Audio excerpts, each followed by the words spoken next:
Mirëmëngjesi të nderuar teleshikues, ja ku takuam sërish në emisionin e përditshëm What Happened Today, ku do t'jemi së bashku çdo ditë në orën 07:30.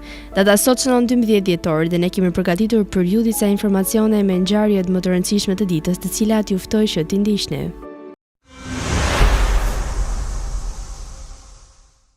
Flasim për ngjarjet që bën histori dhe do të rikthehemi pikërisht në vitin 1866. Europa u rindërtua pas shekujsh trazirash. Në këtë ditë u formua Mbretëria e Saksonisë, duke u bërë pjesë e Konfederatës Gjermane të Veriut, një hap i rëndësishëm drejt unifikimit gjerman. Në vitin 1911, India, zemra e perandorisë britanike, ndryshoi kurs, Delhi shpallet kryeqyteti i vendit, duke lënë pas Kalkutën si simbol i modernizimit dhe qendrës politike. Në vitin 1963, në Afrikën Lindore, një popull ngriti flamurin e lirisë. Kenia shpalli pavarësinë nga Mbretëria e Bashkuar, duke hapur një kapitull të ri për vendin. Në vitin 1988, një moment historik për lindjen e mesme. Organizata për çlirimin e Palestinës për herë të parë njohu të drejtën e ekzistencës së Izraelit në një fjalim që maniti Kombet e Bashkuara. Në vitin 1997, në qytetin japonez të Kyotos, u hodhën themelet e një bote më të gjelbër. Protokolli i Kyotos u nënshkrua për të luftuar ndryshimet klimatike dhe për të ulur gazrat serë.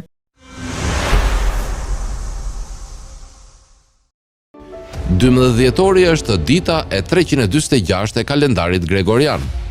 Deri në fund të vitit mbesin edhe 19 ditë. Ngjarje. 1870. Joseph H. Rainey nga Carolina Jugore u bë kongresmeni i parë i zi në Shtetet e Bashkuara. 1911. Delhi e zëvendëson Kalkutën si kryeqytet i Indisë. 1917. Në Nebraska, Edward G. Flanagan themeloi qytetin e djemve si fshat fermerësh për djem. 1941. LDB, Britania e Madhe i shpalli luftë Bullgarisë, Hungaria dhe Rumania i shpallën luftë SBA-ve, India i shpalli luftë Japonisë. 1963. Kenia pavarësohet nga Mbretëria e Bashkuar. 1979. Rhodezia pavarësohet nga Zimbabwe. 1982. Rreth 30.000 gra u kapën për duar për në protestë duke formuar zinxhirin njerëzor të gjatë 14.5 kilometra. 1990. Themelohet Partia Demokratike e Shqipërisë, partia e parë opozitare në sistemi pluralist. Kryetari i saj zgjidhet Sali Berisha. 1991. Federata Ruse pavarësohet nga Bashkimi Sovjetik. Tani do të flasim për figurat që lindën në këtë datë dhe që ndryshuan botën. Në vitin 1821, Gustav Flaubert, mjeshtër i fjalës dhe babai i realizmit në letërsi, erdhi në jetë. Kryevepra e tij Madame Bovary vazhdon të frymëzojë lexues në mbar botën. Në vitin 1863, një piktor norvegjez me një zë unik, Edvard Munch, lindi sot. Vepra e tij më ikonike, Britma, është bërë simbol i emocioneve njerëzore. Në vitin 1928, Helen Frankenthaler, artiste amerikane që sfidoi kufijtë e artit abstrakt, lindi më 12 dhjetor duke i dhuruar botës ngjyrat dhe format që flasin pa fjalë. Në vitin 1948, Tom Wilkinson, aktori britanik me një karrierë brillante në skenën dhe ekranin botror, u lind në këtë datë. Në vitin 1981, një tjetër talent i madh i kinematografisë, regjizori Steven Spielberg, erdhi në jetë më 12 dhjetor.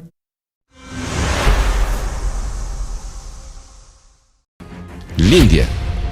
1791. Lindi Maria Luiza, austriake, gruaja e dytë e Napoleonit parë. 1821. Lindi Gustav Flaubert, letrar francez. 1863. Lindi Edward Munch, piktor norvegjez. 1866. Lindi Alfred Werner, kimist zvicerian. 1913. Lindi Abbas Ermeni, politikan dhe historian shqiptar. 1915. Lindi Frank Sinatra, këngëtar dhe aktor amerikan. 1925. Lindi Ahmad Shamlou, gazetar dhe shkrimtar i Iranit. 1936. Lindi David Carradine, aktor amerikan. 1940. Lindi Dionne Warwick, këngëtare amerikane.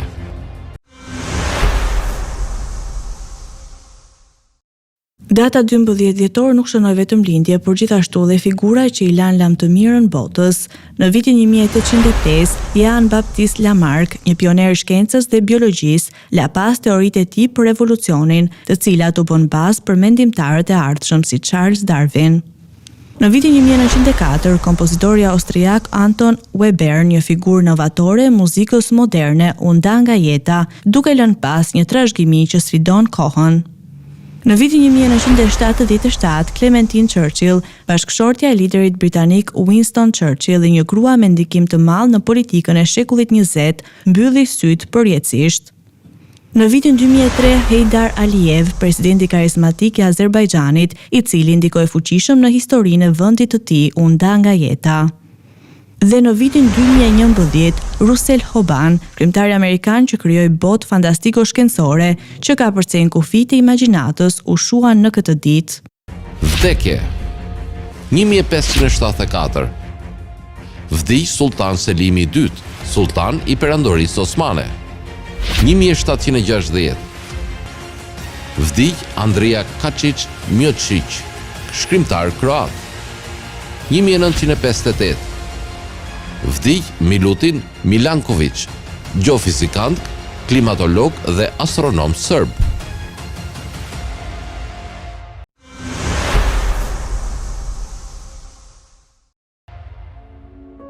Ndërkohë kemi përgatitur për ju biografinë e Abbas Ermenit, i cili ka qenë kryetar i ballit kombëtar. Për më tepër ju ftoj të ndiqni materialin e përgatitur.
Në organizimin e rezistencës së armatosur kundër pushtimit të huaj në zonën Skrapar Berat dhe arrin ta mbaj Beratin të lirë prej italianëve.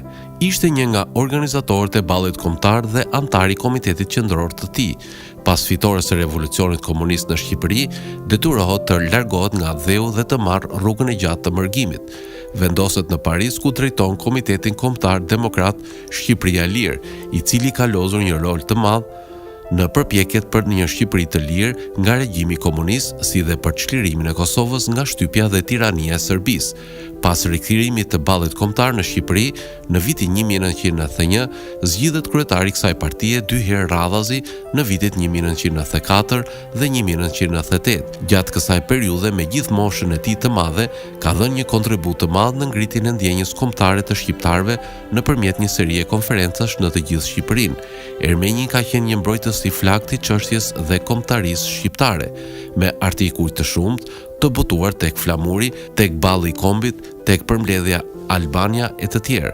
Por kryevepra e tij është së studimi Vendi që zë Skënderbeu në historinë e Shqipërisë, një apologji madhështore e kombësisë shqiptare.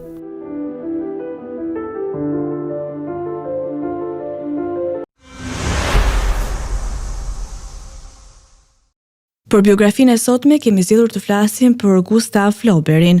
Gustav Flaubert është një nga ata shkrimtarë që i dha letërsisë një dimension të ri, perfeksionin e fjalës dhe fuqinë e realizmit. I lindur më 12 dhjetor të vitit 1821 në qytetin Rouen të Francës, Flaubert, që në moshë të re tregoi një ndjeshmëri të jashtëzakonshme për gjuhën dhe artin e tregimit. Djali një mjeku të njohur, ai kaloi një pjesë të mirë të fëmijërisë pranë spitaleve, ku filloi të vëzhgonte jetën nga afër, një detaj që më vonë do të pasqyrohej në realizmin brutal të veprave të tij. Ndonse u regjistrua për të studiuar drejtësi në Paris, ai e kuptoi shpejt se jeta e zyrave nuk ishte për të. Pas një krize nervore në rininë e tij, Flaubert vendosi të përkushtohej të rësisë shkrimit. Në vitin 1857, Flaubert botoi romanin e tij më të famshëm, Madame Bovary. Historia e Emës, një grua e zhytur në ëndrat e një jete më të mirë, pasqyronte realitetin brutal të shoqërisë franceze të shekullit të 19. Por vepra nuk u prit mirë nga të gjithë, përkundrazi, Flaubert u dërgua në gjyq për immoralitet. Pavarësisht akuzave, romani u shpall fitues dhe kjo vetëm e forcoi famën e tij. Sot Madame Bovary konsiderohet një nga romanet më të mëdha të gjithë kohrave. Flaubert ishte një maniak i perfeksionit. Ai kalonte ditë të tëra për të gjetur fjalën e duhur, që do të përshkruante një moment apo ndjenjë. Nuk ka histori të vogla apo të mëdha, thoshte ai, ka vetëm mënyra të mëdha ose të vogla për t'i treguar ato. Ky përkushtim i tij reflektua jo vetëm te Madame Bovary, por edhe te veprat e tjera, si Salambo dhe edukimi sentimental. Ai tregoi një aftësi të rrallë për të kapur detajet më të imta të jetës së përditshme dhe për të shndruar ato në art. Flaubert kishte një jetë personale plot kontraste, i tërhequr nga jeta shoqërore e Parisit. Ai preferonte të jetonte në izolim me pronën e tij në Croiset, ku kalonte ditë të tëra duke shkruar. Përkundër përkushtimit të tij ndaj artit, ai kishte një humor të hollë dhe ishte i njohur për lidhjet e tij me gratë e famshme të kohës. Flaubert vdiq më 8 maj 1880, por vepra e tij vjon të frymëzojë shkrimtar dhe lexues në mbar botën. Me një stil të ftohtë, analitik dhe një dedikim të pakrahasueshëm ndaj realizmit, ai mbetet një nga figurat më të rëndësishme të letërsisë botërore.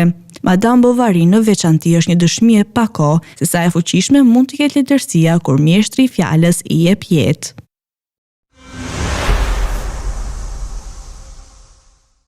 Tani do të kalojmë në rubrikën Kuriozitete, ku sot do të flasim për Cartier. A e dini se si u zhvilluan bijuteritë Cartier? Louis Francois Cartier themeloi Cartier në Paris në vitin 1847, kur mori përsipër punëtorinë e zotit të tij, Adolphe Picard. Në 1874, djali Louis Francois Alfred Cartier mori përsipër kompaninë, por ishin djemtë e Alfredit, Louis, Pierre dhe Jacques, ata që krijuan emrin e markës në mbar botën. Louis drejtoi degën e Parisit duke zhvendosur atë në Rue de la Paix të 1899. Ai ishte përgjegjës për disa prej modeleve më të njohura të kompanisë, të tilla si orët misterioze, një lloj ore me një numërues transparente të quajtur kështu sepse mekanizmi i saj është i fshehur, ordore në modë dizajn egzotike orientaliste Art Deco, duke përfshirë bijuteritë shumë ngjyrshe tutti frutti. Në vitin 1904, aviatori pioner brazilian Alberto Santos Dumont u ankua tek miku i tij Louis Cartier për mosbesueshmërinë dhe jo prakticitetin e përdorimit të orëve të xhepit gjatë fluturimit. Cartier krijoi një orë dore të sheshtë me një kornizë të veçantë katrore që u favorizua nga Santos Dumont dhe shumë klientë të tjerë. Kjo ishte hera e parë dhe e vetme që marka do të mëronte një orë sipas pronarit të saj origjinal. Ora Santos ishte ora e parë e dorës për burrat të Cartier. Në vitin 1907 Cartier nënshkroi një kontratë me Edmond Jagger, i cili ra dakord të furnizonte ekskluzivisht lëvizjet për orët Cartier midis ekipit të Cartierit dhe Charles Jacquot, i cili u bashkua me Louis Cartier në vitin 1909 për pjesën tjetër të jetës së tij dhe Jean Toussaint, e cila ishte drejtore e bijuterive të bukura nga viti 1933. Pierre Cartier krijoi një degë në qytetin e New Yorkut në vitin 1909, duke lëvizur në 1917 në 356 Fifth Avenue, rezidenca e neorilindjes dhe Merton Freeman Plantit. Cartier i bleu atë nga bimët në këmbim të $100 në para dhe një gjerdan me perla natyrale me 2 fije, me vlerë në atë kohë me $1 milion. Në këtë kohë Cartier i kishte një degë në Londër, New York dhe Shën Petersburg, dhe së shpejti po bëhej një nga kompanitë më të suksesshme të orëve. E dizajnuar nga Louis Cartier, ora tank u prezantua në vitin 1919 dhe u furnizuar nga tanket e sapo prezantuar në frontin perëndimor në luftën e parë botërore. Në fillim të viteve 1920, Cartier formoi një shoqëri aksionare me Edward Jagger dhe të prodhuar lëvizje vetëm për Cartier. Cartier vazhdoi të përdorte lëvizje nga krijues të tjerë, veshën Constantin, Edmond Piguet, Movado dhe Le Coulter. Gjiste gjithashtu gjatë kësaj periudhe që Cartier filloi të shtonte numrat e vet të referencës së orëve duke stampuar një kod 4 shifror, pjesën e poshtme të një gome. Jacquot mori përgjegjësinë për operacionet në Londër dhe përfundimisht u zhvendos në adresën aktuale në New Bond Street. Pas vdekjes së Pierre në 1964, Jean-Jacques Cartier, Dali Jacques, Claude Cartier dhe Marion Cartier Claudet, i cili respektivisht drejtonte filialet e Cartierit në Londër, New York dhe Paris, i shitën bizneset. Në vitin 1972, Robert Hodge, ndihmuar nga një grup investitorësh të udhëhequr nga Joseph Canoi, bleu Cartier Paris. Në 1974 dhe 1976, respektivisht grupi ribleu Cartier London dhe Cartier New York, duke i rritur kështu Cartier në mbar botën. Presidenti i ri i Cartier, Robert Hooke, shpiku frazën "Le Muse de Cartier", një antar i stafit thuhet të ketë thënë Cartier është një domosdoshmëri, që do të thotë diçka që thjesht duhet ta kesh. Si rezultat, në 1976, Le Muse de Cartier u bë një linjë difuzioni e Cartierit me Aladin Di Pierre, që ishte CEO i saj. Në 1979, interesat e Cartier u kombinuan me Cartier Monde dhe bashkohej me kontrollohen nga Cartier Paris, Londër dhe New York. Joseph Canoi u bë nën kryetar i Cartier Monde. Në dhjetorin 1979, pas vdekjes aksidentale të presidentit Robert Hooke, Nathalie Hooke u bë presidente. Cartier është në ish shtëpinë Monton F Plan në Fifth Avenue në New York. Në 1981, Aladin Dominic Pierino emërua kryetari Cartier dhe Cartier International. Vitin tjetër, Micheline Canoi, gruaja e Joseph Canoi, u bë drejtuese e dizajnit të bijuterive dhe lançoi koleksionin e saj të parë Nouvelle Jolière. Në 1984, Pierin themeloi fondacionin Cartier pour l'art contemporain për të sjellë Cartier në shekullin e 21, duke formuar një shoqat me artistë gjallë. Në vitin 1986, Ministria Franceze e Kulturës emëroi Pierin krye të Mission sur le Maison d'Entreprise, një komision për të studiuar patronazhin e biznesit të arteve. 2 vite më vonë, Cartier fitoi një shumicë të Piaget dhe Bumet dhe Mercier. Nga viti 1989 deri në vitin 1990, Musée du Petit Palace organizoi një ekspozitë me koleksionin Cartier, L'Art de Cartier. Pierin themeloi një komunitet ndërkombëtar në 1991, Comité International de la Haute Holière, për të organizuar sallonin e tij të parë të mbajtur më 15 prill të 1991-shit. Ky është bërë vend takimi vjetor në Gjenevë për profesionistët e kësaj fushë. Vitin tjetër, ekspozita e dytë L'Art de Cartier mbahet në Muzeun Hemikte në Shën Petersburg. Në vitin 1994, fondacioni Cartier zhvendos në Rive Gauche dhe hapi selinin një ndërtesë të projektuar për të në Rue Nouvelle. Vitin tjetër, një ekspozitë e madhe e koleksionit antik Cartier u mbajt në Azi. Në vitin 1996, fondacioni Hermitage Lozanos në Zvicër ekspozoi shkëlqimet e bijuterive duke paraqitur 150 vjet produksione nga Cartier. Në vitin 2012, Cartier ishte në pronësi nëpërmjet rishmon nga familja afrikane jugore Rupert dhe El Pejels, një mbes 24 vjeçare e Pierre Cartier. A e dini se ka një vend në botë ku mund të qëndroni në 4 shtete njëkohësisht? Pikërisht për këtë do të flasim në rubrikën Kuriozitete sot. Four Corners Monument në Shtetet e Bashkuara është pika e vetme ku kufit e 4 shteteve, Arizona, Colorado, Utah dhe New Mexico, takohen. Në këtë pikë unike mund të vendosni dorën ose këmbën tuaj në 4 shtete në të njëjtën kohë. Ky fenomen gjeografik është rezultat i linjave të drejta kufitare që u përcaktuan gjatë ekspansionit amerikan në shekullin e 19, duke krijuar një atraksion të veçantë për turistët dhe studiuesit. Është një vend vërtet magjepsës. Four Corners Monument është ndryshe nga çdo vend tjetër në botë. Vizitorët shpesh shkojnë aty për të bërë fotografi, ndërsa qëndrojnë në 4 shtete njëkohësisht, një eksperiencë që nuk mund ta provoni askund tjetër. Përveç kësaj, zona përreth është e pasur me histori dhe kulturë, pasi ndodhet brenda territorit të popujve indigjen, Navajo dhe Ute. Aty mund të shihoni artizanatet tradicionale dhe të mësoni më shumë rreth historisë dhe kulturës së këtyre popujve. Nëse ju pëlqen udhëtimi dhe keni interes për fenomene unike gjeografike, kjo duhet patjetër të jetë në listën tuaj të vendeve për tu vizituar.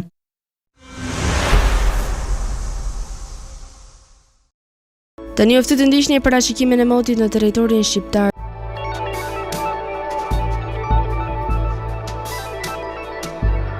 Territori shqiptar për datën 12 dhjetor 2025 do të jetë në ndikimin e masave ajrore të qëndrueshme, duke sjellë mot kryesisht të kthjellët në shumicën e zonave. Paraditja do të sjellë kthjellime dhe temperatura të lehta pozitive në ulësirat perëndimore, ndërsa pasditja do të shoqërohet me kalime të lehta vranësirash lokale. Temperatura minimale pritet të zbresë deri në 3 gradë Celsius, ndërsa ajo maksimale të arrijë deri në 16 gradë Celsius në disa zona të ulta dhe bregdetare. Gjatë ditës priten rreth 6 deri në 8 orë diell. Era do të fryjë nga drejtimi veri-perëndim me shpejtësi 2 deri në 4 metra për sekond. Deti do të ketë dallgëzim të ulët rreth 1 deri në 2 ballë. Indeksi ultraviolet për Tiranën më 12 dhjetor 2025 pritet të jetë i ulët rreth 2. Sipas burimeve astronomike, lindja e diellit në Tiranë më 12 dhjetor do të jetë në orën 6:50, ndërsa perëndimi në orën 16:18 minuta. Temperaturat minimale dhe maksimale për disa qytete kryesore të Shqipërisë do të jenë si më poshtë. Shkodër, 8 deri në 16 gradë Celsius. Kukës, 5 deri në 12 gradë Celsius. Peshkopi, 6 deri në 11 gradë Celsius. Tiranë, 11 deri në 15 gradë Celsius. Durrës, 9 deri në 15 gradë Celsius. Kavaj, 9 deri në 14 gradë Celsius. Elbasan, 11 deri në 15 gradë Celsius. Bera, 10 deri në 15 gradë Celsius. Korçë, 3 deri në 10 gradë Celsius. Vlorë, 11 deri në 15 gradë Celsius. Gjirokastër, 9 deri në 14 gradë Celsius. Sarandë, 11 deri në 16 gradë Celsius.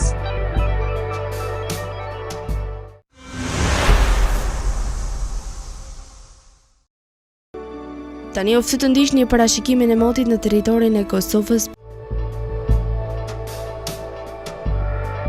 Territori i Kosovës për datën 12 dhjetor 2025 do të jetë në ndikimin e masave të ftohta, por të qëndrueshme ajrore, duke sjellë mot kryesisht të kthjellët me intervale vranësirash të izoluara.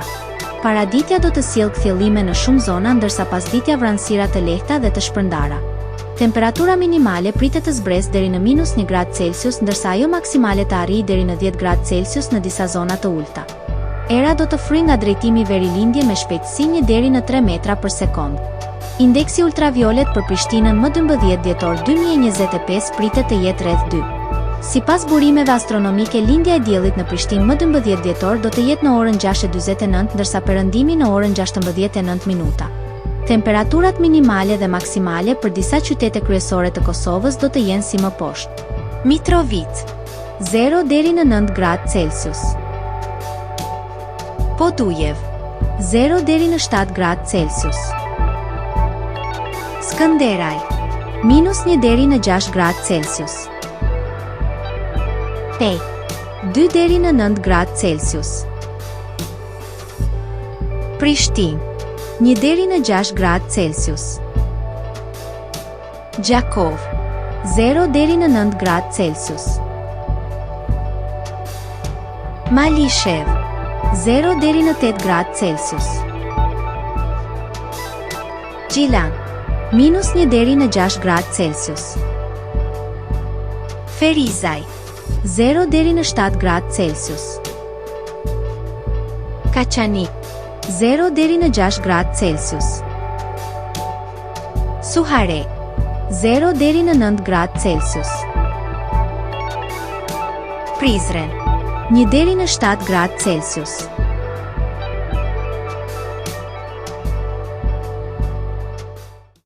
Të nderuar teleshikues, kjo ishte gjithçka e përgatitur për emisionin e sotëm. Bashkë do takohemi sërish nesër po në të njëjtën orë.